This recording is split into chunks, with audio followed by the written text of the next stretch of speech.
All right. Tonight we're gonna finish with the Patrick Bet David with David Pakman heated debate. And this is because you guys said the PBD was he was a good dude. You guys like the PBD show. I've watched a couple. I think PBD isn't so bad, but some of the people he brings on, it is a little Rogan-esque. Some of the people that come on the show are not the smartest people. I'm just gonna throw that out there. They're people with very, very intense opinions about subjects that they don't quite understand. And I like David Pakman. I think that he's a pretty intelligent guy, very well researched. We can see that Kyle Kalinske has signed the locker back there. So I was interested in seeing him with a person that is actually intelligent. Because like I said, I see a lot of I do my own research, bro, kind of guys. And most of the time they haven't done any research.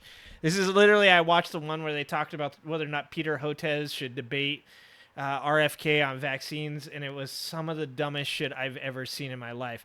There's some definite arguments you can make in Rogan's defense of Peter Hotez debating RFK, but none of the people that came on that podcast made even a sensical attempt at it. It was absolutely ridiculous and obviously very partisan. Anyways, let's watch David Pakman. I don't even know what he's talking about here, but I saw David Pakman was on the show, so I wanted to see him with an intelligent person. Smart people in short supply these days. I have noticed. Redonk. I have. Of the U.S. has dramatically improved Okay, since what? Biden. Okay, what? Opinion of the U.S. has dramatically improved since Biden replaced Trump. I think that matters. I'm not an isolationist, so I think it's important that other countries respect the office of the presidency. And under Trump, it was a joke. Literally laughed at the UN, goes to India, mispronounces 10 Indian names. And that's one of the weird things about people's rose-colored glasses with Donald Trump is they're like, no, he was great, people really respected him, and it's like no one seemed to respect him. He didn't really have. I mean, even now he doesn't have people coming out. Generally, even Obama or even Biden, I'm sure has a couple of people too. People were like, oh yeah, I really respected him. He was very intelligent. Almost every time somebody asked anybody about Trump, they smirked and were like, yeah, he's the president, so he did okay. It's never been a good thing to reflect on the past of Donald Trump's presidency. And at the least, yes, Joe Biden, you may dislike his policies, you may dislike who he is as a person with dementia, any of these things, but at the least, everybody on the world stage does seem to respect him. And the crowd is just leaving. It was a humiliation everywhere he went. So I think that's it's like a soft thing that I think is really good. So the fact that we're no longer feared is a good thing. I don't know where you're getting that we are no longer feared. So you think people fear Biden? What I'm asking you is... No, see, this is why... Okay, maybe he is part of the problem. This is some of the dumb shit the people that came on his show said. Yes, America is feared. Are you fucking kidding me? We have one of the largest standing armies in the entire world. We have a volunteer army. We have... and yes, we're having some recruiting problems right now, but everybody is, okay? We have more nuclear weapons than everybody. We have the best technology. People fear America. That's why we're America. If we weren't feared, we'd be having a whole lot more problems right now. It's such a dishonest and disingenuous question. It's either you truly don't understand what America stands for and how fucking scary America actually is, or you're just asking that to kind of be no, we're a bunch of pussies now because you're under this red pill effect that everybody is just pussies nowadays, which is fucking ridiculous. We have some of the gnarliest people ever born. What data do you have that we are no longer feared? Well, that's not it. That's what data. No, it is not data.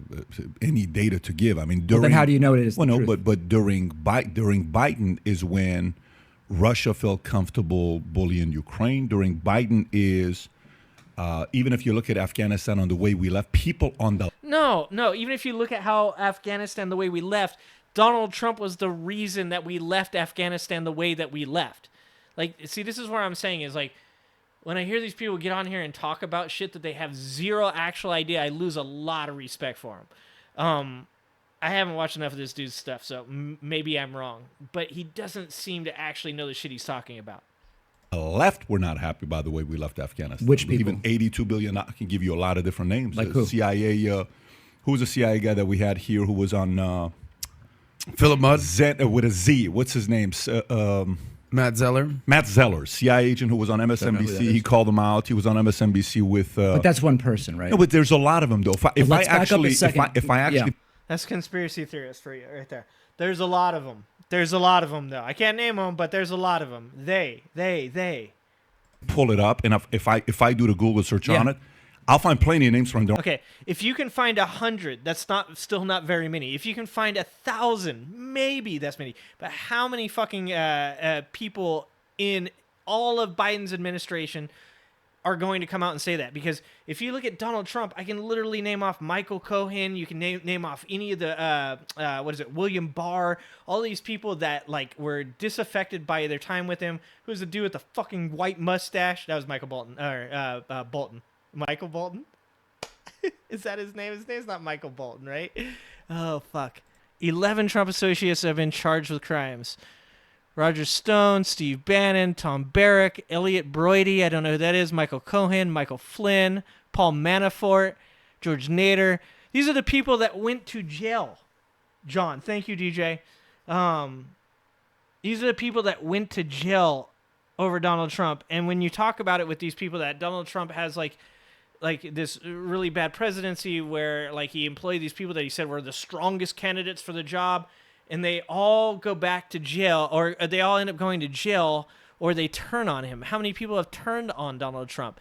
And you ask these people about it, and they're like no, like all those people are just like, no, those are people that are just like they're mad at him or whatever. But then you say something like, okay, well, actually, how many people said that Joe Biden did a bad job in Afghanistan, which, once again, I'm going to point out that was Donald Trump's plan that Joe Biden came in afterwards and dealt with. And they go, oh, well, you know, that's one guy, but there's a bunch more. There's a bunch more. Like, it is one guy, though. It matters. It's like, no, it doesn't equate. You're not equating the two things. If all of these people going to jail or turning on Trump isn't that bad, then one person saying that they don't like how he pulled out of Afghanistan isn't that bad either. Like, you can't say those two things. They're the best people. They're the strongest people. Their own side. Let's do it. That's fine. But I think one important thing to back up is you first kind of gave me what's not really a very fair question. You go, are you not worried that the U.S. is no longer feared? So you're saying they don't fear you? Hold on. Let me finish my response. Okay. Yeah. You first presented to me, and these are a lot of conversations go like this. You present to me, is it not a concern to me that the U.S. is no longer feared? And I said, well, where are you getting that? Where's the data? You go, there is no data. So let's first start with. No, what I said is this. That's a dishonest argument. No, you did say that. He did say there was no data. It's a dishonest argument. You can't present a question and then when the person disagrees with your opinion, because this is an opinion-based process, your position, sorry, not process, opinion-based position. So you can't say, I think that the United States of America is no longer feared. And then the other person says, well, I disagree with that. What is your proof that they aren't feared? When you say, well, you can't really, this isn't a data-driven, this is exactly what you said, this isn't a data-driven argument. You can't say that. Then it's opinion. Then my opinion is just as much value as your opinion is. Patrick. It's not the fear. I didn't say there's no data. You can't said pull there's no data. data. Meaning you can't find data on fear. Fear Then how do you know Then there's that no the fear data. Then there's no data. That's literally what he's saying. action. Fear is action. Did during Trump Russia attack Ukraine? No, that's not. Yeah. What happened with Palestine and Israel? What happened? What happened? They came together after 20-some years. What? What? What are you talking about? What the when you fuck say is he what? talking about? Hold on. Well, a he second. moved the capital to Jerusalem, is what you're saying. So let's. I don't know talk if there's about been. That did the fucking opposite. Are you kidding me? You guys think this guy's smart? Oh my god. Tell me you guys don't think this guy's smart. Jesus Christ. Did he just say that that Donald Trump moving the capital to Israel made Palestine and Israel come together?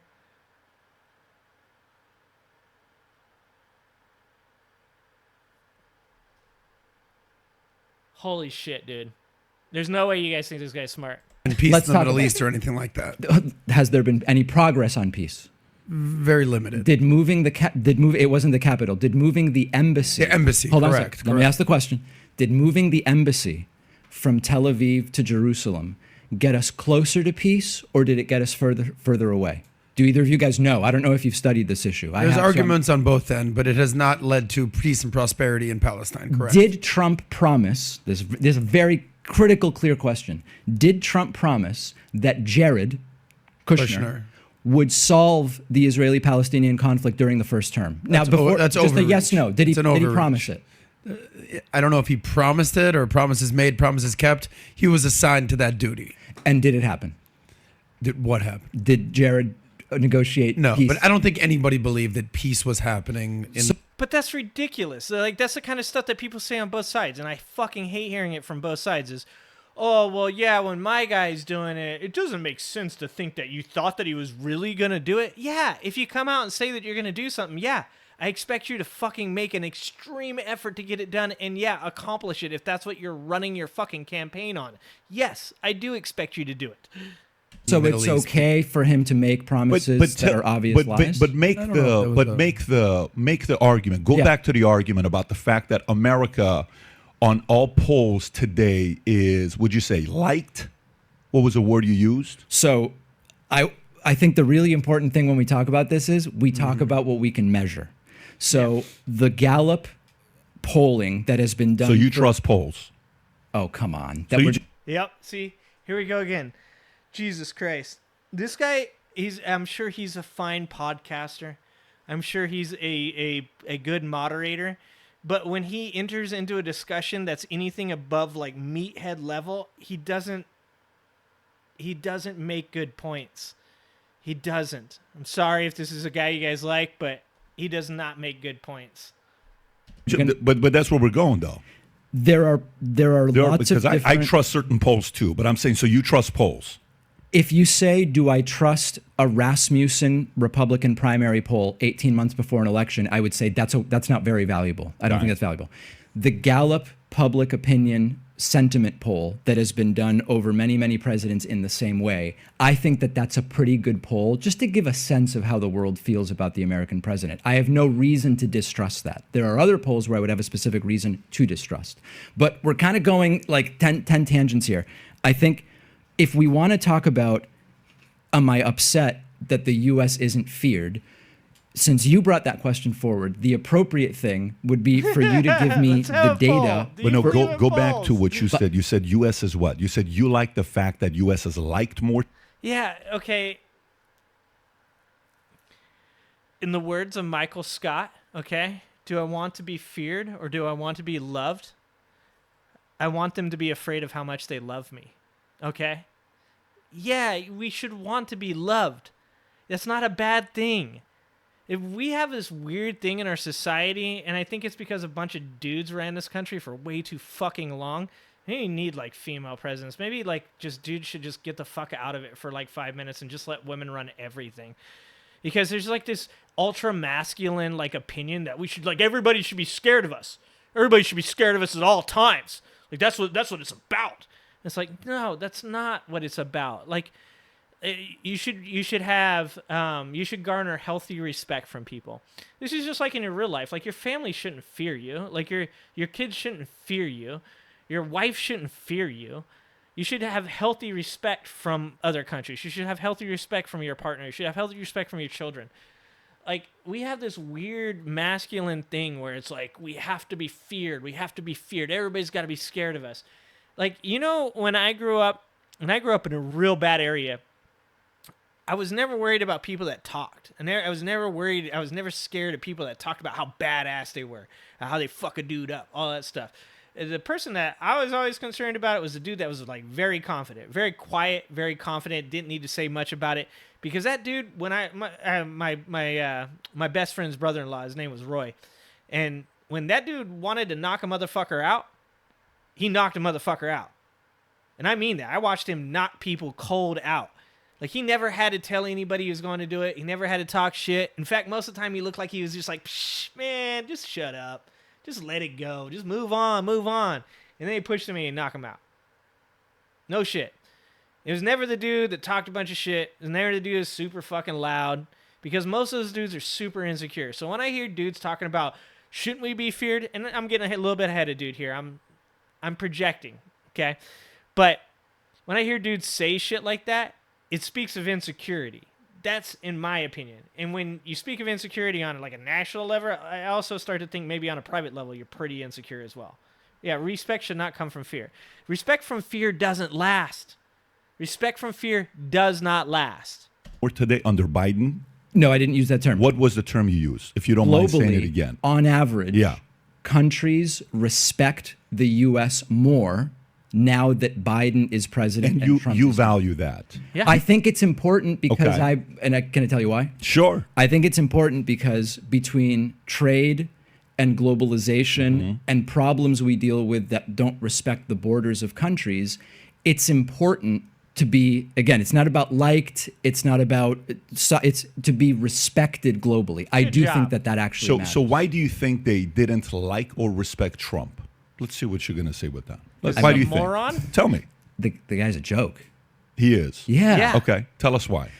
And Biden's not a joke. Well, You're we right. we can talk about Biden. Oh, because Biden's like the goat and, no, and Trump's the joke. No. See, he doesn't make good arguments, dude. He just gets defensive. Once again, it shows insecurity. Like, no, people don't like Donald Trump because he's abrasive. He's super fucking abrasive. I work in business. I can tell you there are times when you're a little aggressive. There are times when you give. There are times when you take. But there is definitely not just like an overbearing, bullying, aggressive tactic that wins. There isn't. It's not how business works.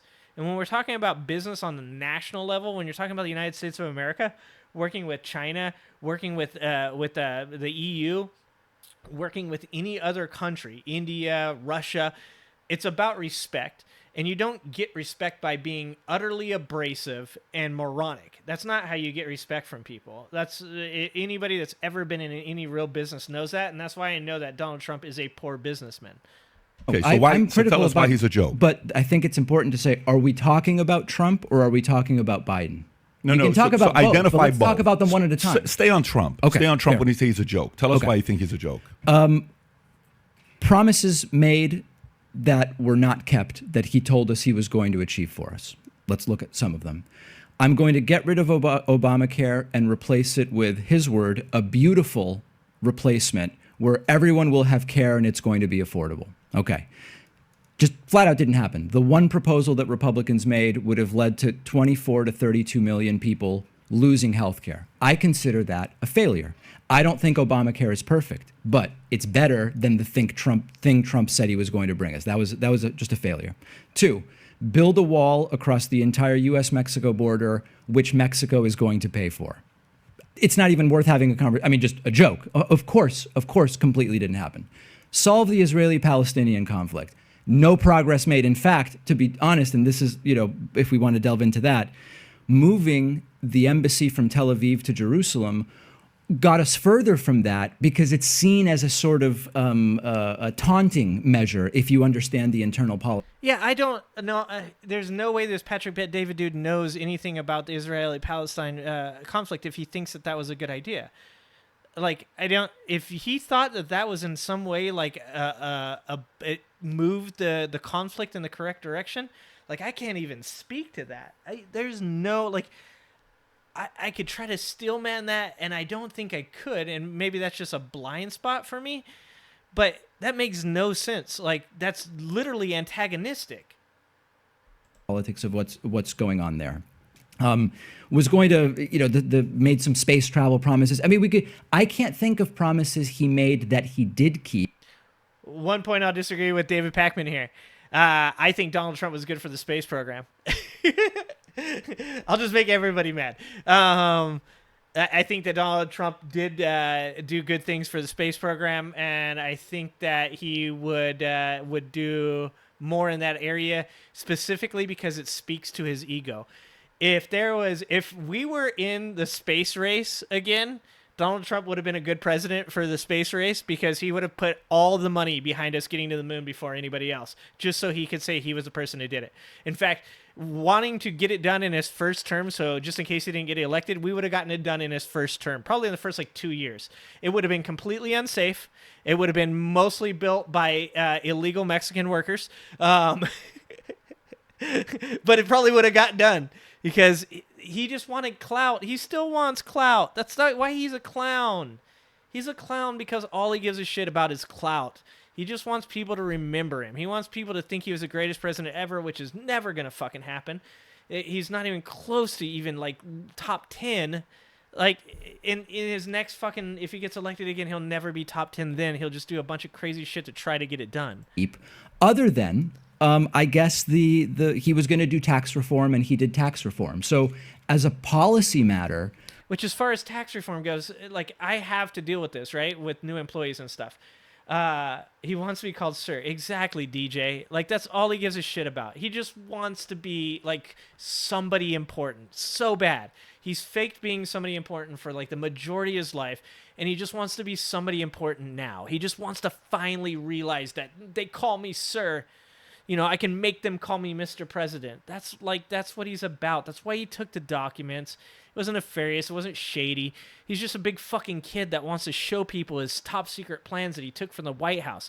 That's all. He just wants to be somebody so bad. He's probably his dad. I'm guessing his dad is dead. That's a pretty good guess, right?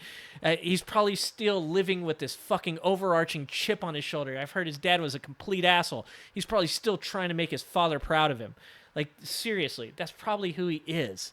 Yeah, I don't get why anybody thinks that. So anyways, what I was going to say is, as far as taxes go, you're no longer allowed to claim dependents. You're no longer allowed to claim not liabilities, but you can't claim 0 or 1. You just claim you, and then there's some questions you go through, and that decides what they're gonna pull for your check, right?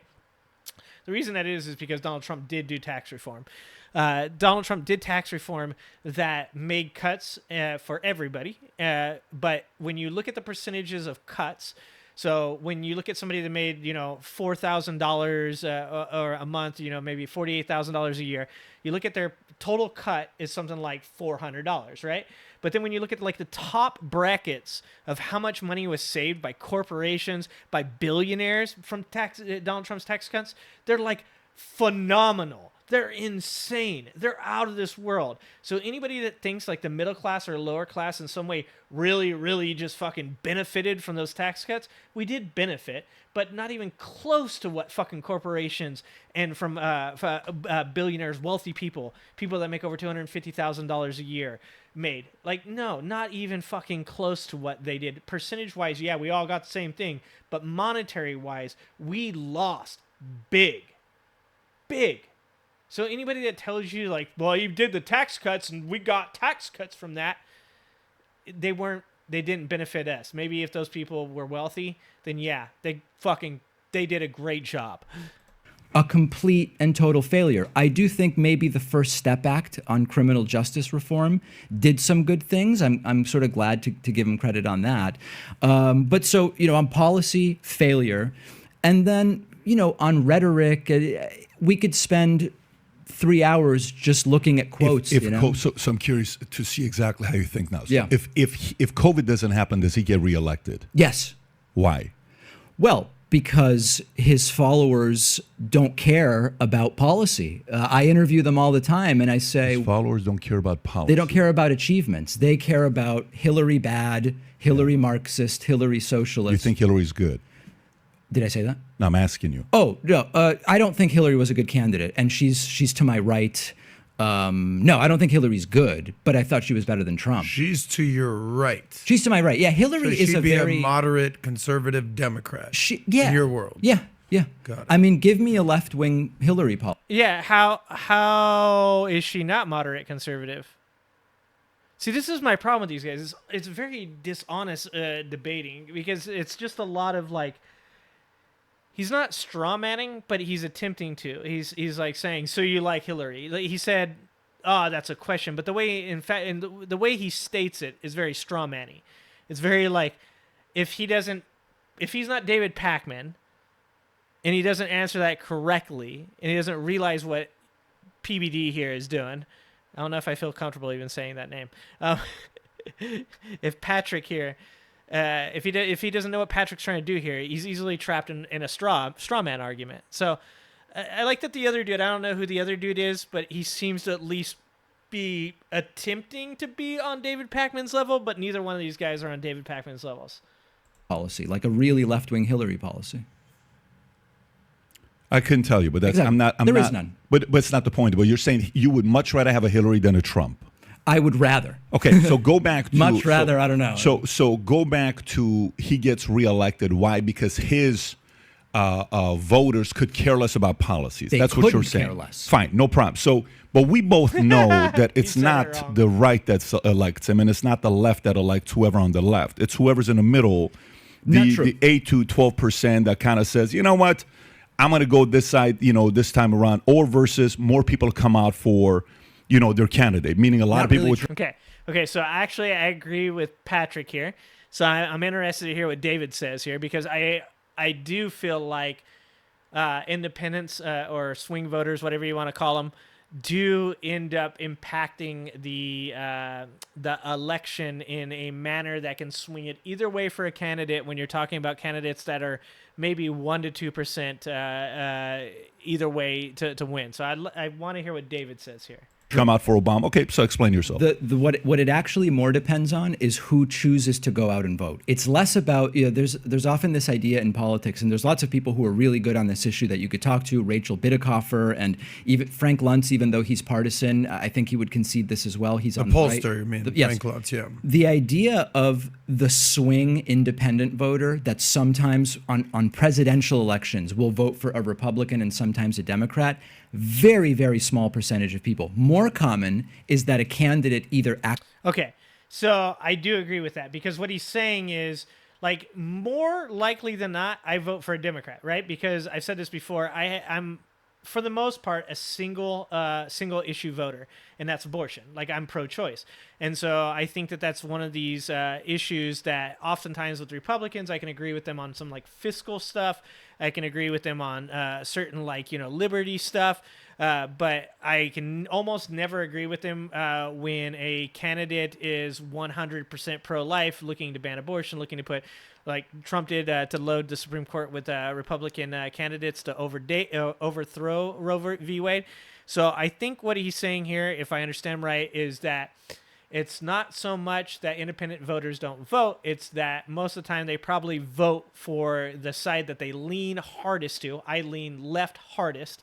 So for the most part, I'm going to vote for a Democrat the majority of the time, unless a Republican makes sense and, most importantly, is willing to allow pro-choice, right? Which almost never happens.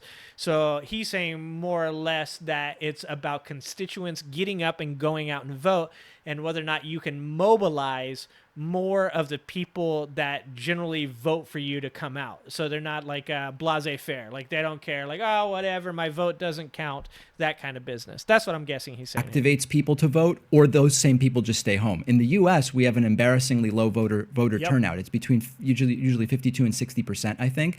So almost half the electorate isn't even voting. It's less about people who vote one way and then another way. It's more about people who say, I'm just going to stay home, versus I'm going to go out and vote. If they vote, it's clear. So you're saying that the middle voter doesn't matter at all? No, I didn't say that. So what are you saying then? I said they matter much less than who is partisan chooses to vote. But or it's to stay fair home. to say that, okay, if he continues, and there's no COVID, he would get reelected. Do you think let's specifically target the middle? Forget the people on the side that would show up.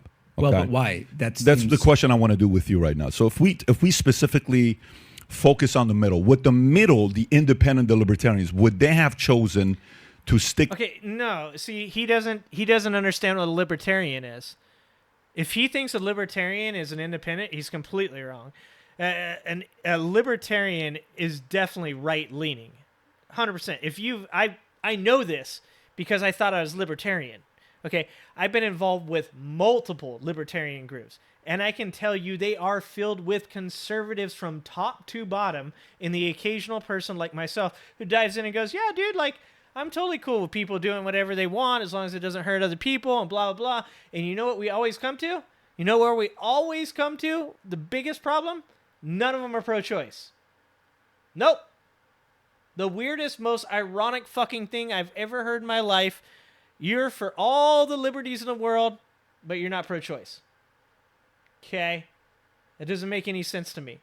But if he thinks libertarians are literal independents, then he's incorrect. Like I said, it's more about you lean one way or the other. No one's completely independent. Everybody has views. Everybody lands on one side or the other. I'm pro-death penalty. I'm pro-gun, but I'm pro-choice. I'm pro-fiscal, conservative values, as long as we're still helping people that are disenfranchised, as long as we're still offering programs for disabled people, as long as we're offering programs for elderly people.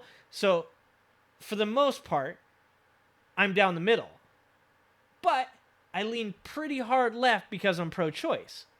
And most candidates that I want to vote for are going to be pro-choice. Therefore, I lean a certain way.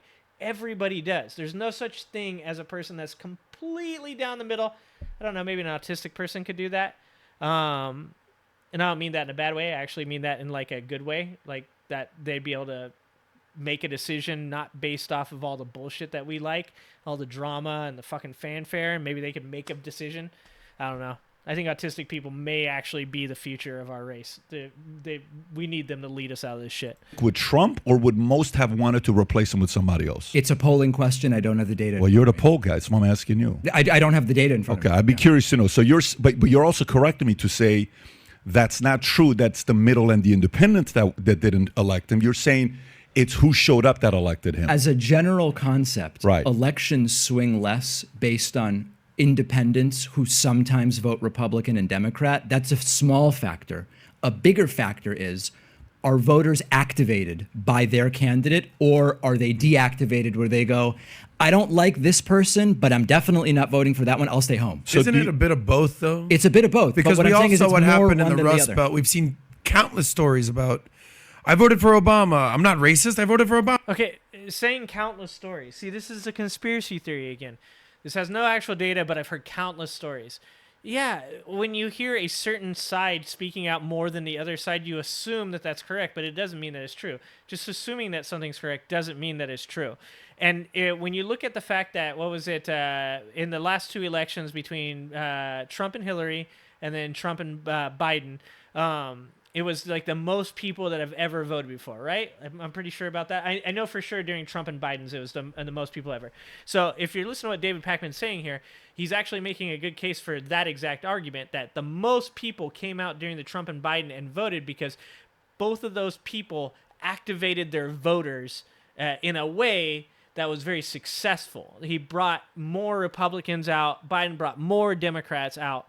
And then maybe even they activated more independent voters. I'd like to see whether or not that's true. What are you talking about? I voted for Bush, then I voted for Obama, and then Trump showed up. He made some promises. He was in the Midwest. What? Hold on. No. Did he just say that someone came out and said, I voted for Bush, then I voted for Obama? I find that highly unlikely. You're talking about two completely polar opposite candidates. Okay, and I'm assuming something here, and this is completely anecdotal. I've never met anybody ever in my life that would have voted for Bush and then voted for Obama. That would be mind-blowing to meet a person. Somebody in chat has done that, and one of you guys voted for Bush and then Obama. Let me know, because I want my mind blown. He was out there. He was reaching out, touching hands. Hillary was too busy in New Mexico and Arizona. I decided to vote for Trump. I was sort of done with Trump. Now I'm back on Biden. Yeah, we see so many stories like that. These independents. That's an anecdote, and so I think that is an anecdote. Thank you. And what he said at the end, makes sense. Like, okay, I voted for Trump, but then I voted for Biden because Trump like I've said before, I don't hate people that voted for Trump. My channel is mostly about making fun of crazy people that vote for Trump. I really do believe that there's splinters in the Republican Party, and I believe that that's the Barry Goldwater conservative Republicans. I believe that there are what are known as Trump voters, and that is people that thought that Trump was going to change. I keep saying this over and over again. I'll say it again. His last campaign ad was fucking masterful in the Hillary Clinton Trump election. His last campaign ad was amazing. Whoever did it deserves a fucking Oscar or a Grammy or whatever you get a kind of award for that. Really brought over people to his side. And then I think the third part is QAnon, and that's full-on cult worshiping. I won't vote for anybody but Trump, and anybody that Trump tells me to vote for. Those are the people that normally wouldn't vote. They don't normally vote, but because they have this cult master that's in charge now, they've came out and voted. This is what Pakman's trying to get to here. So like the last part of what he said makes sense. Saying like, okay, somebody voted for Trump, but then they're like, oh, I should vote for Biden. That's because fucking they realized how much of a joke Trump was. Okay, I should vote for Biden because I don't want the world to go to fucking shit while I still live in it, right? Or my children still live in it. So it's just the smarter choice. Like, it was going pretty bad. Let's not do this. I'm scared. So you were just a Trump voter that hoped he would do something different. This is, once again, why I don't shit on Trump voters all the time, is because I understand why they wanted to do it. They wanted to change things. We're under this, like, this understanding that we believe that everything is bad at all times. And so somebody like Trump comes along and he says, oh, I'm going to fix all these. I'm going to change things. And people get really fucking excited because they're like, okay, that makes sense. I would love to change the way things are because I think they're really bad. They're not, because we're sitting here having this conversation right now. We have a great fucking system. We really do. Even with people like Lauren Boebert and Marjorie Taylor Greene involved, it's fucking still a great system. Even George Santos. We got to be careful. We're fucking it up. But to act like everything's so bad, we need these like immensely crazy changes. That's how people like that get put in there. And so when I hear about people saying that they're Trump voters that went over to Biden, a lot of times I understand that because I think that they really meant well. I think they wanted to change the political system because we have been selling fear for so fucking long that these poor people took like the most outrageous risk and just threw their hat in with Trump, and they realized it was a bad idea. I think anecdotes are fine, but one of the things that is important is to zoom out from anecdotes and to look at the broader data.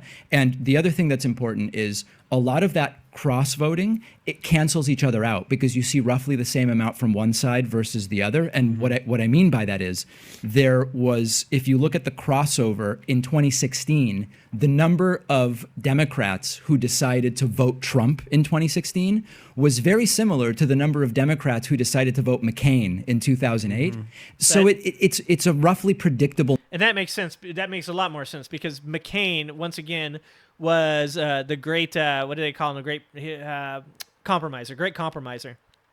He would reach across the aisle constantly. I actually like John McCain. He's a presidential candidate that I would have voted for if he would not have gotten Sarah Palin as his vice president. He ran that shit. He fucked that up big. Number. You're talking about Democrats who have switched over. I'm talking about just there's legitimate independence. I'm giving you just one example of this: people who go either way or whatever. It's relatively stable and predictable, so it's rarely a difference maker. That's my only point. And we can anecdotes all day. You know, Jim Bob's wife decided to vote Hillary or what. You know, that's totally fine. But let's do data because you're a data guy. Yeah. So if you're a data guy, tell us.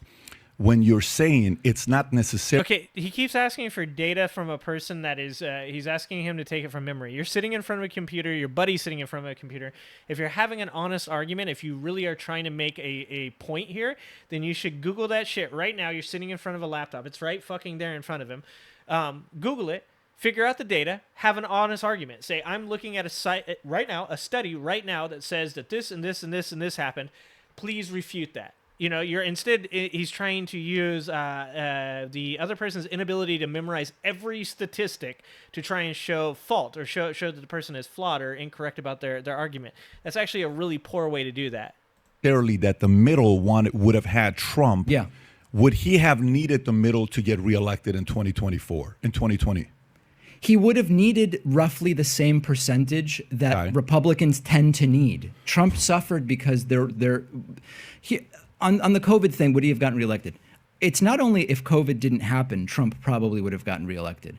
I think if when COVID started, instead of Trump saying, we have 15 cases, soon going to be 0, do flu vaccines work on COVID? What about bleach injections? All that stuff. If instead of that, Trump said, hey, you know what? We're the United States. We're going to deal with this better than anybody else. We're making MAGA masks. And by the way, 50 cents on every dollar will go, his normal fundraising scams, right? Do the scams, but do the MAGA masks. And if he said, we're going to be absolutely the best on this 100%. thing, he wins. We saw it in New Zealand. We saw it in other places.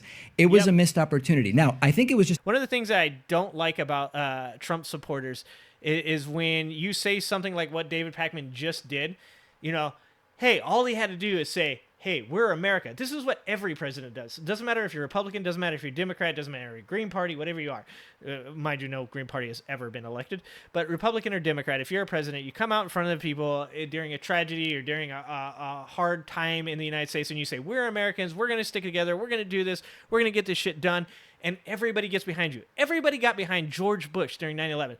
Everybody hated George Bush, and everybody got behind him. Everybody got behind him. Why? Because he came out and he said, America's strong. America's better than this. America doesn't have to worry about it. Don't you worry about it. We're going to fucking get this done. We're going to deal with it. And all of us became the most patriotic people of all time, right? Like, everybody was patriotic during that time.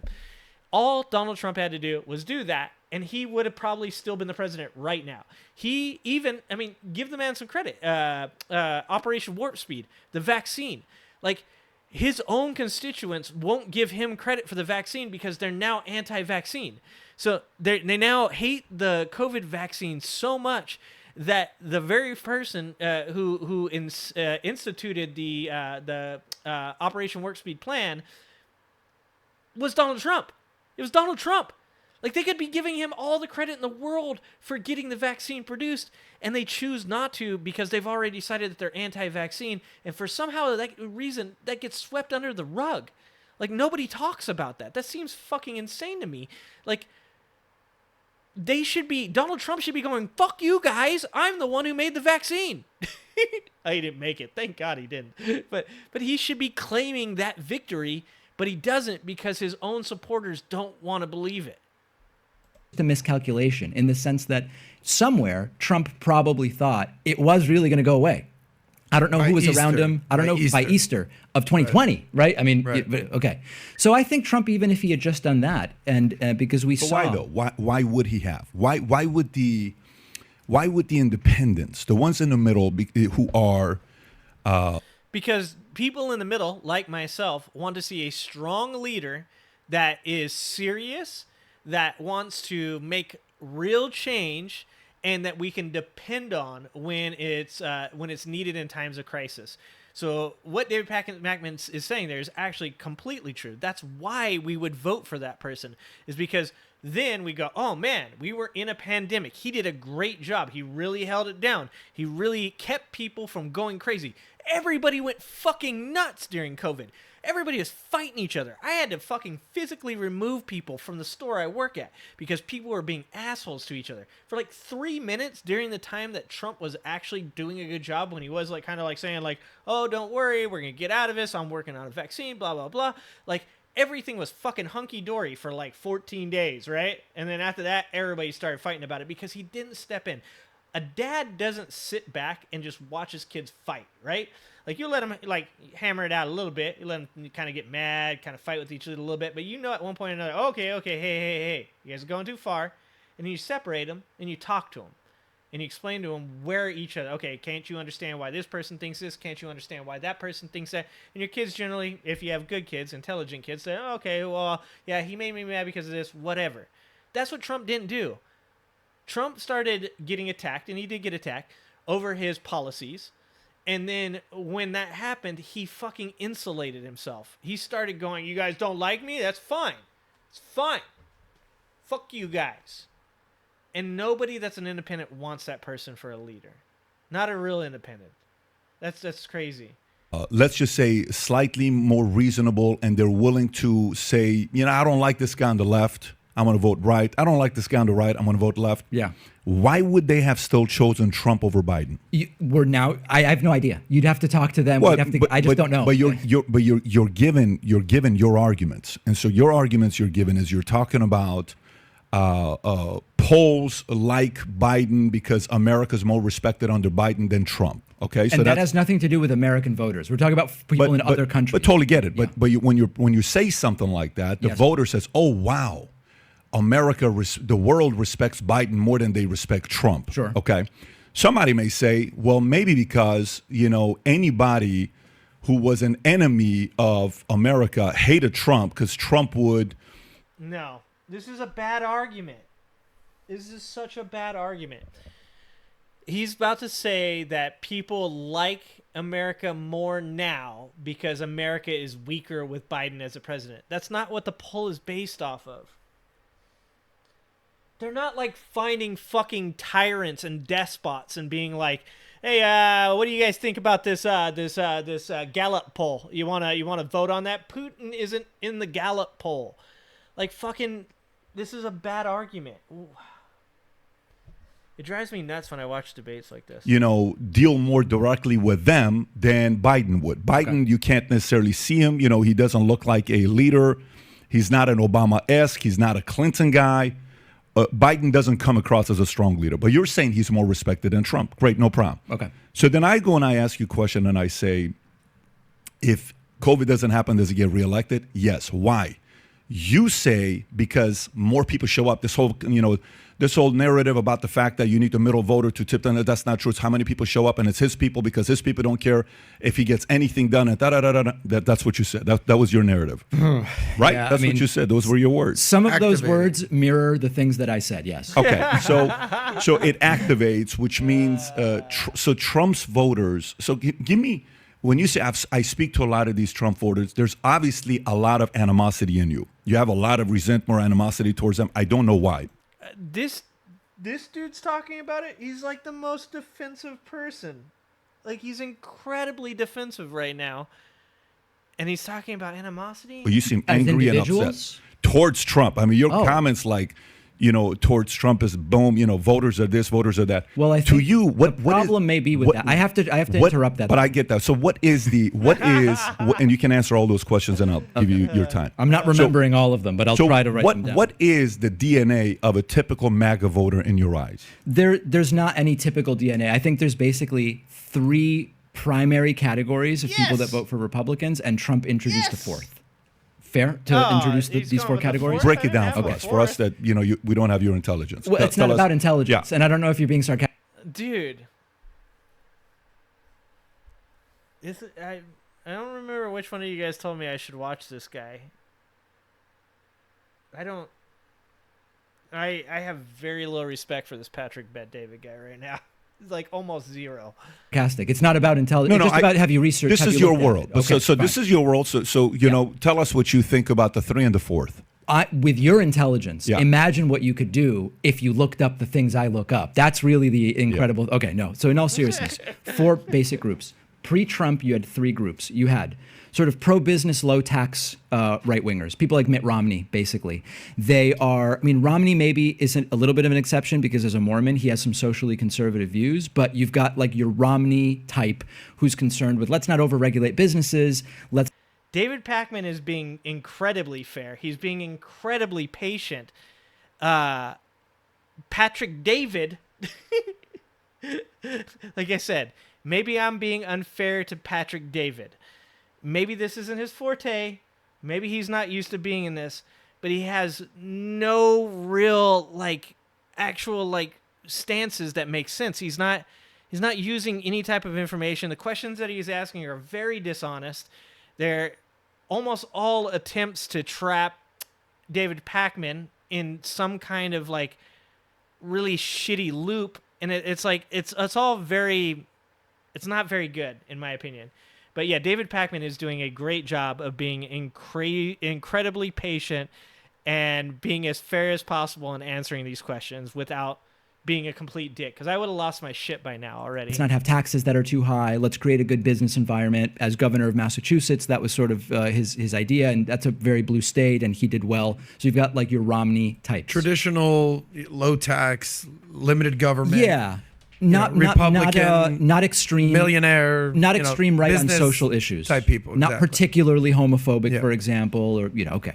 Then you've got your more libertarian-minded people. I found it interesting when you said you're independent and libertarians. In the U.S., libertarians are mostly right-wing, and they mostly vote for Republicans. So then you've got your very libertarian-minded people whose focus is that. We want just as much freedom to do as much stuff as possible. It often includes freedom to discriminate if I don't want to do, like a gay wedding cake. That you've got that group. You then have evangelical and religious voters whose primary things are less economic. So what was your second one? Second one is libertarian. Libertarian. Okay. Third, you've got your evangelical, the Mike religious Pence voters. vote, if you will. More the Mike Pence vote, people for whom abortion and gay marriage and more recently, trans stuff, that's really the most important. They'll go with the economic stuff, even though it's actually often not good for them. And you started to see this under Reagan a lot, where these religious voters, they went with Reagan, even though economically it wasn't the best thing for them. Those are typically the three groups. You hear the common term, they're voting against their interests because they have social ideology that they gravitate towards. So you've got those three groups. Trump had all of that. The early Ted Cruz support in 2016 is that third group, that evangelical. That eventually went to Trump. Trump coalesced these groups because they really weren't going to vote for Hillary. The fourth group, which Trump kind of created, is people who were not at all engaged with politics before. They didn't pay attention. They knew Trump as a celebrity. They didn't really have a political identity. Exactly. They were disaffected. They weren't really participating before. So 4 is his personality, is what you're saying? Yeah, Or yeah. They got brought in specifically. you said he introduced that? That's No. Once again, this guy's going to be wrong. David Pakman is just making the point that a lot more people came out that were attracted to his personality than people normally do. So, like Obama, his personality probably appealed to certain people. Hillary, her personality probably appealed to certain people. But Donald Trump is a stage act. He's literally a fucking stage act. He's a reality TV star. Reagan was an actor. Like, he knew how to play it. There's been lots of people that do it. What Pakman's saying is that more people came out because of the way that Donald Trump was more charismatic in that way. He was a fucking monkey that was put into the job.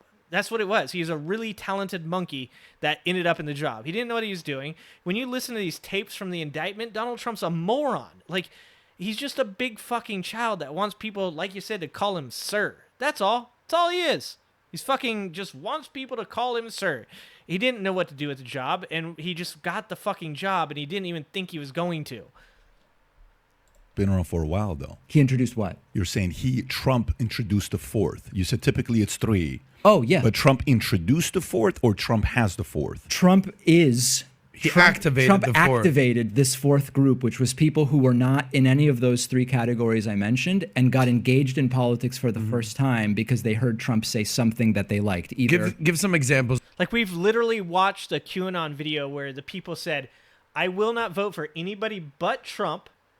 Okay, so they're literally saying, no matter, even in the future, they're not going to vote for anybody but Trump because they only like Trump, and I will only vote for people that Trump tells me to vote for. So he's 100% correct in this, because this is not like me saying that they'll say that, or David Pakman saying that they'll say that. It's the literal QAnon voters, and that's who they are, QAnon. It's people saying they will never vote for anybody but Donald Trump. This is the only time they voted. This is the only time they will vote. Or somebody that Donald Trump says that they should vote for. So he's 100% correct. Of those type of, are you talking about West Virginia coal miners or people in the deep red South? They were from all over, but it was people who liked that Trump was going to fix trade with China. A lot of them didn't really know what that meant, but it sounded pretty good. Maybe the person had lost a job. They came to believe it's because of China that I lost my job. That sounds good. Or people who are on immigration, they're like, the wall. Of course, you and I know you're never building a wall. Never mind, Mexico's going to pay for it. But there were people who liked the idea, never were in politics, like, no, it sounds good. I'm voting for Trump. So he brought in. It's also a very visual thing. When you say you're going to build a wall, like, everybody with even the smallest fucking spark of imagination is like, oh, a wall. Wall will stop people. Yeah, I like that. Yeah, that's a good point. yeah, I'll vote for that guy. Yeah, that's who he's appealing to. In this fourth group. Okay, so the fourth group, to be exact, it's his personality that people were turned on by the way he was. Could be personality, but it could be that there was one thing he said that they really liked. So let me ask you a question. Is there something wrong with that? I'm curious. Are you going to a place where there's something wrong with that, or? No, it's not about right or wrong. Yeah. It's a question of whether any of us think that the policy motivations for any of those groups align with ours. Somebody may say there's a lot of people that showed up for Obama just because he was black. Sure, they can say that. I don't know. I mean, I don't know. But Is what do that you mean? true? You don't think it's true? Of course, in a country of 330 million people, there are going to be some. No, but you said you don't know if it's true. It's like, what do you mean you don't know if it's true? I don't know how have many. any. Once again, dishonest argument. You know what the fuck he's saying. He's saying, I can't prove it to you. So me saying, I think somebody voted for Obama because he's black, could I conjecture that that's true? Sure, why not? Can I prove that it's true? No, I can't.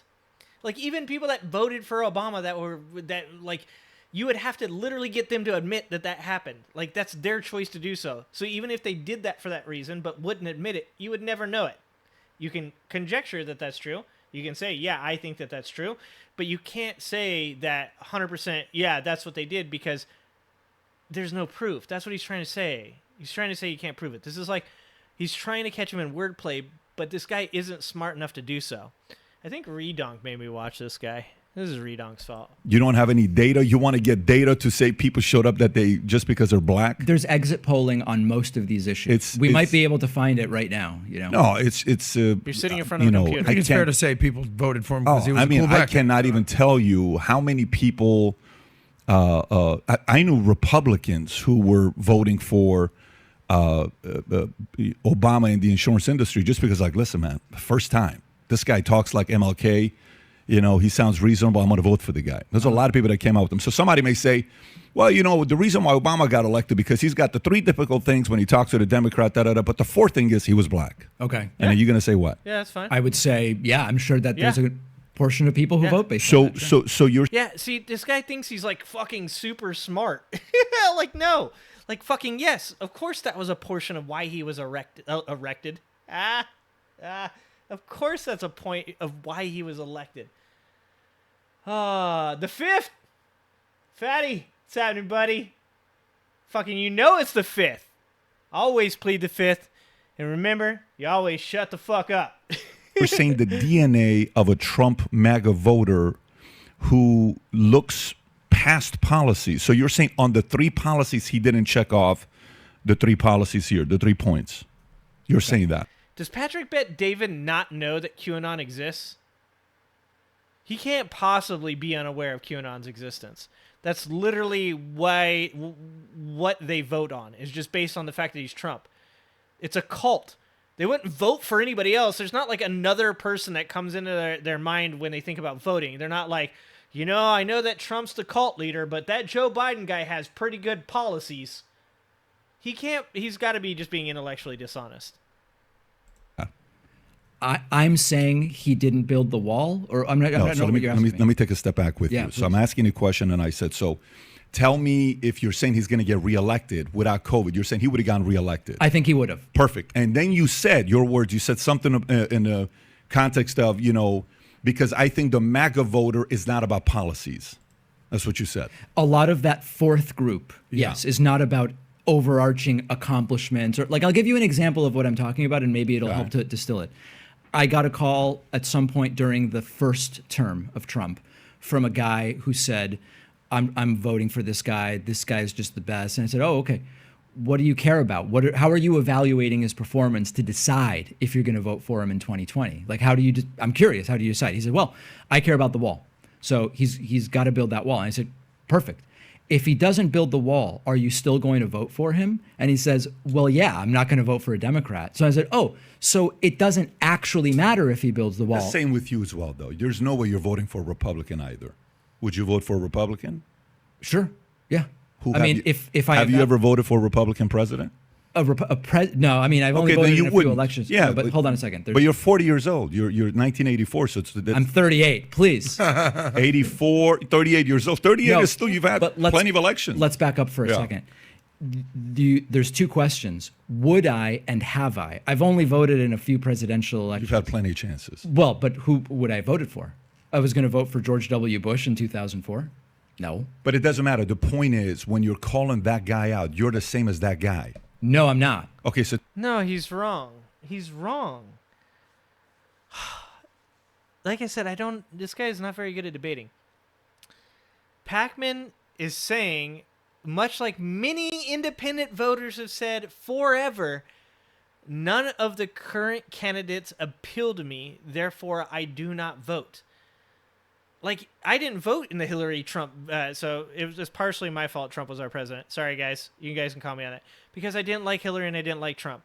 I liked Hillary in the way that, like... Okay, first of all, I liked that she was going to be the first woman president, and I wasn't going to vote based off that. I didn't feel like that was the right thing to do. Second, there's things about Hillary's personality when it comes to certain, like, war tendencies that I disliked. And third, yeah, she did to me what happened to almost every independent during that, is that if you're seriously thinking about voting for anybody other than me, you're a fucking idiot. And that hurt my feelings. It did. It hurt my feelings.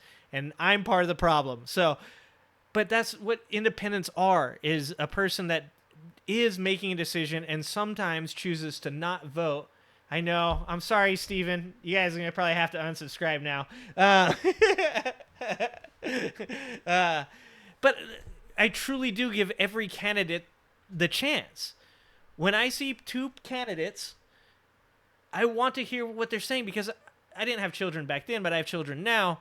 Like, I take it seriously. I really think, like, which one of these people is going to make a country that's going to be the best for my children to grow up in. I really actually think about these things. I know that like boggles people's minds.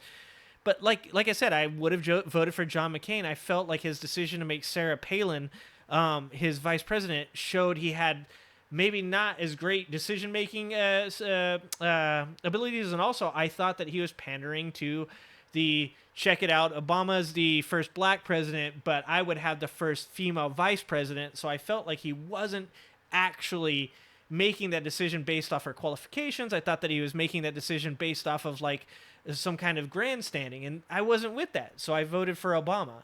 But saying that a person isn't independent because they've only voted a couple times and those couple times they voted for a Democrat, that's not true. That just means that, yes, they lean more towards a Democrat, but it doesn't mean that they've never thought about the option of voting for somebody else. Like, that's where I stand with that. So tell me a Republican you'd vote for. I think you're missing the picture. I think what is it, though? The point is, he made a claim that he was going to make a vote depending on policy. And when I then said, so if the policy fails, you'll vote for someone else? And he said, no, actually, the policy doesn't matter. Mm-hmm. That's the difference. I'm not making that claim. Yeah. Okay. It's a completely different thing. Yeah. I mean, exactly. The same can be said. To take one example of a story of a person who sounds like an idiot, to say that and then categorize everybody in Trump is selective hearing. To say that's not what I'm doing. That's selective for you. Well, you are kind of doing that. You're saying here's a Republican voter who you ask, why are you thinking about voting for Trump? Oh, because he's building the wall. Then you said, if he doesn't build the wall, well, I would never vote for a Democrat. Well, do you care if the wall never gets built? No, I don't care. I'm going to vote for him anyways. Well, that doesn't sound like a reasonable voter to me, though. That's right. He's not a reasonable voter. Well, the reasonable voters to me was also, if you were to ask the average person who voted for Biden, sure, they didn't vote for Biden. Okay. They voted against Trump. Okay. Do you disagree? I'd have to look at exit polls. Is that true? So is that where you go to? Something like that. For a guy who, if this is your space, yeah. What's your podcast about? What is it about? What's your show about? News and politics. You should know this stuff. You're the expert. I brought you here. I just don't remember that offhand. Let's find it right now. But this is your world. Like if you ask. No, that's dishonest. That's dishonest. Like expecting somebody to know what the exit polls were for Trump and Biden's fucking election 4 years ago. Like, if it's relevant topics, everybody knows this, memory is faulty. So even if he attempted to quote it right now, he'd probably be wrong, and then you would just be like, actually, that's wrong. So, like, that's a very dishonest argument, and this is a really bad way to debate a person. It's a really bad way to debate a person. This is why when people are like, when this guy's like, Peter Hotez is just a pussy, you should fucking debate RFK. This guy doesn't know a single fucking thing about debating. Yeah, people didn't love Biden. They hated Trump. That is, I 100% agree with that statement, DJ. Yeah, I agree with that, but I'm open to the fact that I could be wrong. I'm open to the fact that I could be wrong. And that's what the problem with a lot of these conversations is these people just aren't willing to admit that they might be wrong. Ask me questions on business. I'm going to say, let me give you my feedback on what I think about business. Yeah. You invite me on your podcast and, hey, Pat, I want to talk about business. Okay, so what is the percentage of businesses that are owned by black people? I guarantee he doesn't know that. What is the percentage of women in the workforce? I bet he doesn't know that. What is the average wage that any worker in a retail industry makes? Bet he doesn't know that. Like, come on, man. Let's do that. I have no problem with it to do that part. But what I'm saying to you is, if you're coming here saying what you're saying, sure, and then I ask you a simple question of, so the same thing can be said about people that voted for Biden. Yeah, I'm going to vote for anybody. Dude, nobody would show up when Biden would speak. Did you not see his tour when he was going campaign? This is a total Trump supporter. It's a total Trump supporter. He makes Trump arguments. Holy shit. Redonk, did you do this to me? This guy makes Trump arguments. Did you see how many people showed up at his rally? That equals this. Yeah, it was happening during COVID, where the majority of people that would have voted for Joe Biden most likely agreed with the quarantine, most likely agreed that COVID was real, most likely didn't want to kill their elderly family members by going to a rally and getting them sick. This guy is bad. Patrick, you're not really doing this, are you? You're doing this? I'm actually curious where you're going to go now. Biden wasn't even doing events where, this is the Biden one from the basement thing. Yeah. I have a counter to this entire, and I want to just be really clear. I don't really care about defending Biden in any particular sense. I just think he was the better option than Trump. I feel like I'm being framed as this Biden lover who's going to defend everything. I'm not doing that. You may be thinking I'm not doing that to you. What I want to say about this is, can you pull up Biden's rallies when he was running for president? Go ahead. Let's see the pictures. But go ahead. Biden didn't do a campaign the way Trump did it, and the funniest thing to me about neither has anybody done it like the way Biden's done it. He hid. But hold the guys. This was during COVID, though. Yes. Let's back up for a second. Look how beautiful that is. Well, these are because COVID it's rallies. COVID. Oh, stop. Patrick, You got to be kidding me. Can I tell you something? This is really He's not serious. He can't be serious. Most likely he didn't have a cultural obsession with Biden like Trumpers. No, of course not. DJ, yeah. Like, people didn't fucking have some kind of... People aren't in a cult for Joe Biden. They just voted for Joe Biden because he's better than Trump. This guy is bad. I've got to watch him doing some other interviews to see if maybe I'm just like wrong about him in general. But PBD is completely out of his element in this political conversation, at the least. I don't know what he looks like in other conversations, but in this conversation, he is terrible. He should never, ever debate politics ever again. This is terrible. Terrible. The height of COVID. You seem silly when you do this. Here's what I'm willing to do. What I'm willing to do. Please. I'm willing to give him $1 million of my own money right now to go try to fill up an arena. For what? What's the point? Oh, no. To show that nobody is inspired by this guy. This is not silly. No, but what's silly is for you to assume people voted for Biden. They voted against Trump, is what they did. Many did, yeah, sure. Yeah, but you just said. I said I don't know what the percentage is. All I'm saying is I don't know the percentage. But it's your world, though. This is like if you're gonna sit here and talk about how bad the Trump voter is, and let me tell you, these people, all they care about is his personality for it, outside of the taxes and all this other stuff. And then I ask you a question, and I say, so why did people vote for Biden? Many of them voted because they just didn't want Trump. Yeah, I don't know the numbers on that. You should know those numbers. No, what? I just don't know that offhand. Why? I mean, we can look it up. Why do I need to memorize? Can I make a quick point? Can I just get? Yeah. Why did we look up the fucking Biden rallies, but you're not looking up the very argument that you're trying to make?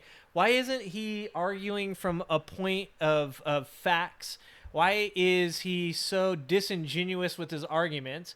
It's all because he knows innately he has to know that he's wrong, but he's dug into his position and he can't get out of it because he's trying to aggressively attack David Pakman, and Pakman is 1,000% more in the right than he is. And that has nothing to do with political motivation. There's just one thing I want to say here. Yeah. Go ahead. This entire Biden hid stuff, it's such a hid or hid? Hid Okay, in his basement. Yeah. Because when you talk about he did though. He hid a lot of times, but can I get a statement out? Okay. If I were on the right, I would stop saying that because it's embarrassing to Trump that he lost to a guy who hid in his basement. It's not. That's the crazy Dude, thing. your I would president, stop your talking guy, about that. Joe Biden, is the greatest hide and go seek champion of all time. That's Wait, who hold he on a is. sec. When you is he not? He's not your president. Okay, he went to a meme. Congrats on going to the meme to try and win this argument. This dude is like a grown-ass 12-year-old. No wonder why he likes Trump. He's my president. Oh, okay. He's our president. But he's your guy. He's the In guy what you're sense? defending. You're defending him right now to say Only that he's better than Trump because you're making me do this. Only because you're making me do this. There's no way in a. Oh my God. Even the liberals today are not saying he's better than Trump in executing or taking action or doing anything. Let's find that. The Find only that poll. Where's that only poll? credit. Well, at this point, you've lost credibility to talk about polls.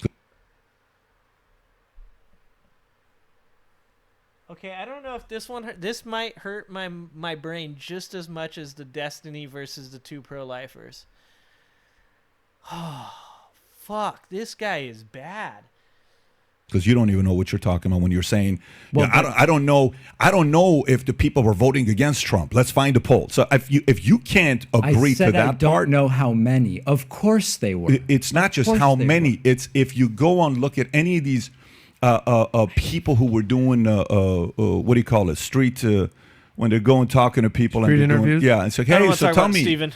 Who would you vote here? Trump's the worst. I would never vote for him. People didn't want to vote for this guy because 99% of the media, everybody was sitting there. Okay, not 99%, but let's make up Trump numbers. Yes, a large part of the media hated Donald Trump for good fucking reason. That's like saying like fucking, oh yeah, like, I don't know, Hitler was doing some bad stuff, but really the reason everybody hated him was because of media. No, he was doing bad shit, and that's why everybody hated him. Like fucking, yeah. We like rail on our media for not doing a good enough job, and for the first time in fucking years, they finally all like realized their own bullshit, and we're like, oh, maybe we shouldn't fucking encourage people to vote for a reality TV president that looks like a fucking trained monkey. He's like not fucking the person we should have as a president, and you're mad at them now. I don't understand this point of view. Bashing him nonstop. By the way, same thing's going to happen with DeSantis. Yeah. Same thing happened with Bush. The only Republicans Democrats like is ex-presidents who are now painters. That's the only Republicans Democrats like because they're no longer a threat. Okay. Trump's a big threat. So for you to say, well, we now have respect around the world. Yeah. Oh, we circled. I don't even know if I want that. I think if there's an element of competition, because I think if China has to choose between Trump or Biden, and China would rather have Biden, that's probably not a good sign for me. Okay. That's ridiculous. This is the conspiracy theory thing. This is like one world order is bad. I'm going to say this, and I'm sure the conspiracy theorists will love this shit. But if you had the ability to unite the entire planet behind one council of people, and it benefited humanity in like an insanely good way, you'd be crazy to say that's a bad idea. If we all had one monetary system that actually worked, I'm not saying like what these conspiracy theories think that it's an enslavement and all this stuff. I'm saying, hypothetically speaking, if you had a council that ruled the entire world and it actually worked and people were happy and there was less war and more equality and we had one monetary system, so I didn't have to fucking change the money anytime I went out of the country. I've never been out of the country, but I'm scared to go out of the country because I don't know what $1's worth. If that hypothetically could happen, that would be a good thing. Yes, we should want a president that's approachable for the Chinese to be able to talk to. We're not becoming communists. I don't care how many fucking times people said this. We love capitalism.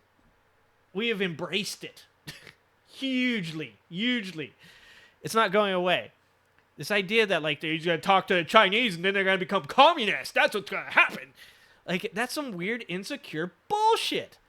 Good sign if Russia wants Trump. I mean, this is kind of a silly game, right? No, but Russia is not our number one enemy. Russia doesn't control 80% of chips. Russia is not as powerful as people think they are. They have a lot of nukes. They lead the world. Totally get it. But we're seeing right now what's happening to Russia. Russia is more, they're powerful. You got to put them up there. They're strong. But China is really, really strong and experienced. Yeah. China hates America. China doesn't, they're publicly announced. Dude, you don't know that they hate America. We believe that they hate America. We believe that we're at odds with them. But this rhetoric really comes from Trump. Like, you have to be afraid of China. You have to be afraid of China. I'm not saying that you shouldn't do what's in America's best interest. I'm not saying that you shouldn't be wary of a relationship with a foreign power. But saying we'll never ever do any kind of deal with them. We'll never ally with them. All that stuff. That's an insane stance to have. To act like there's nothing that we could benefit from with a relationship with China. Even a cursory just we don't dislike each other kind of relationship would actually be a good place to be with every country in the world, except for ones like China, like Iran, that have human rights violations that need to be taken care of. Those human rights violations should be taken care of, and then that should be you should have open arms to anybody that isn't doing the types of things that some of these countries are doing. But working in a way to encourage them to be better about human rights violations, you still have to have some kind of relationship. You can't just say we're just gonna fucking wall ourselves off and China better figure it out. What they're going to be doing, there's a very big difference between China and Russia. And by the way, I'm not sitting here telling you we got to be best friends with Russia. But if China likes a president over another one, that is a red flag for me. Yeah, it's not rare on the American right that is generally, who cares what other countries think? I would almost rather they hate us. That's really common. I didn't say that. No, I'm not that's saying what you were saying. I want to see a poll on that. Do you have a poll on that? Not offhand. Then how could you say, why, do you have a poll? Give me a poll. Patrick. But no, give me a poll because that's an anecdote now. We can use this to stop any conversation. But you're doing that. But that's what you're doing, though. You just did it with the polls about liberals you're the no longer expert. You're the political expert. I'm not. Oh, come on. You're the political expert. What you just did. No, you're being silly. So I'm giving you exactly what you've been doing for the first 30 minutes. Now it officially bothers you. No, it doesn't bother me. I think it's silly. I think we don't get anywhere. But wait a minute. But what you're saying is that if the argument you give, I said, show me a poll. Yeah. Show it to me. You can't do it. There's a difference between you what? saying that there's a specific opinion among voters that they were motivated by a particular reason. We have polling on that. We just have to find it. You like to use that, but not when it works against you. Yeah, I didn't say hate. I'm not a hate guy. If I was a hate guy, you wouldn't. No, he's wrong. He's wrong again. He's so fucking wrong. This guy is so bad. The instance that he was asking for a poll, which he wasn't asking for a poll on, he was asked a question. He said, sure, I think that people do vote for Biden because they hate Trump. I'm sure a certain portion, but how many? That data exists because they're called exit polls. So in exit polls, people give reasons for why they voted, right? So he's asking for an actual set of data statistics that may or may not exist in totality, right? They may not be perfect, but they do exist. What he's saying, I think more people, or I think most people would agree with me that it's better to have a relationship where they're scared of you than they're not. Well, then you need to prove that with a poll or asking for a poll in that area is not the same, because that's not something that we've polled people on. And if it does, then that's fine. Then find a poll on it. Like you said, look for it. It's two completely different things. I don't think this guy understands half the arguments that are being made. You like small town news? Hell yeah, Steven. Bay Area news is best. I didn't say that. No, you said most Republicans would prefer if other countries hated us. You're assuming. I didn't say most. Run it back. Wait, you didn't say what? I didn't say most. You said I what? said there is a contingent on the right, that actually is emboldened by if they don't How small of a community is that? Don't know. So you're going to take the exception, and you're going to make that argument? Oh my God. Yeah. Patrick, I'm verklempt. Yeah. You and I both. You and Linda Richmond. We're going tangent where we can't really drill down on any one issue. I'm saying to you, hate is not. If I had hate, I would have not had you on. I didn't ascribe that word to you. You said, I said fear. I said fear is earlier what I said. In the show. No. What I mean is, if China prefers any president, for example, if McConnell is going to be president, and China wants McConnell over, let's pick over Tulsi. Where is he getting this information that China wants Biden to be the president? Is there some kind of news clip I'm missing or something like that? Is there something, or is this just all anecdotal? It has to be all anecdotal. Where is the newspaper clipping or whatever where Xi Jinping's like, thank you, Biden, for being the president is so much better? Like, I think I'm missing something. I'm not McConnell. Okay. If China wants pick what is her name? Liz Cheney? If China was Liz Cheney over Pete Buttigieg, I would be hesitant there. Okay. Oh, I'd be hesitant. Because who is the number one enemy? I'd be hesitant, he says. Who is the number one enemy? I'm actually curious what you're going to think about that. I don't know about this is a part that I'm not asking polls. I don't know about the term enemy. I mean, I think in terms of adversary, I think it's Russia and China differently in different ways. As you talked about, we depend way more on China for goods that we enjoy being cheap because they're made in China rather than here. I agree. That confers huge economic power to China. Russia, Weapons. in a different way, yes, it's the nukes. Yes, it's the more unstable leader.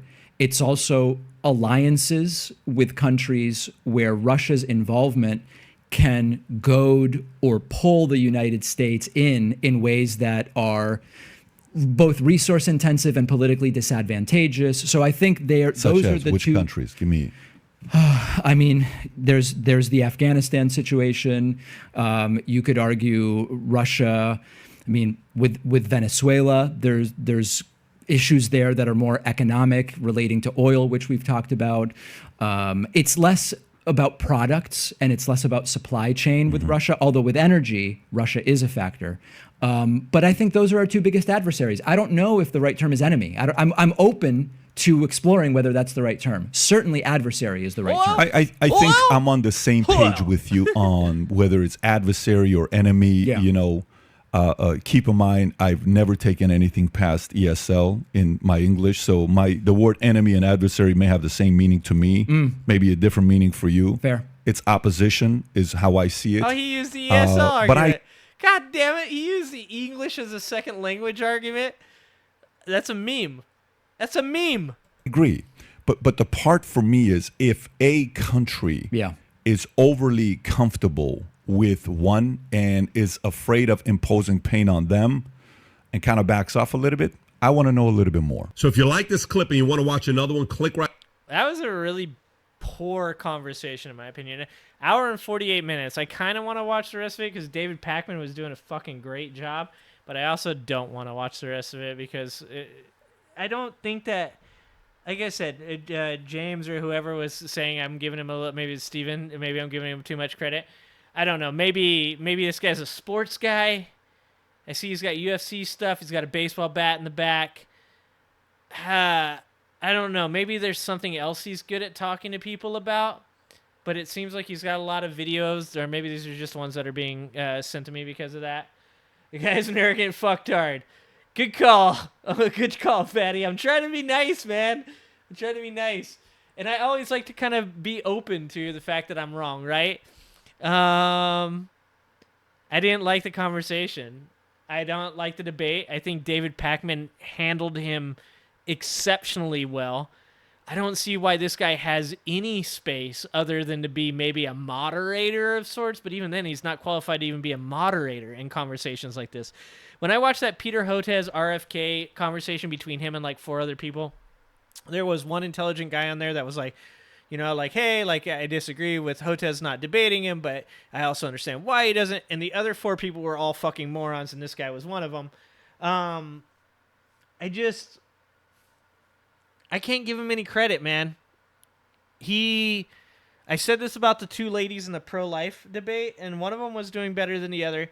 But when you won't argue honestly, when all you do is attack and straw man and attempt to catch people in, like, you know, loops about like, okay, well, hold on, you said this, now what about that? That's not a good debate. It's not a strong debate. You're not presenting evidence like Fatty was talking about. You're not shoring up your stance by you know, laying down like a set of facts or you know, like I said, there's multiple times during that conversation he could have just looked up those polls himself to prove Pakman wrong. He chose not to do it because he knows that doing so makes him look like a fool, because if he pulls up the poll and he's incorrect and Pakman's right, then he has to back down, but he won't because he knows that to concede is weakness. It's fucking crazy. Thanks a lot for watching my video. If you liked it, hit that like and subscribe. If you'd like to join the Ginger Army and help support me for only $3 a month, you get to support a soulless ginger. You also get access to the Tantrum Trump and Prison Trump emojis. And don't forget to join me every Wednesday at 6 p.m. Pacific for our live stream with yours truly. Thanks a lot, guys. Love you. Appreciate you. Stay safe out there.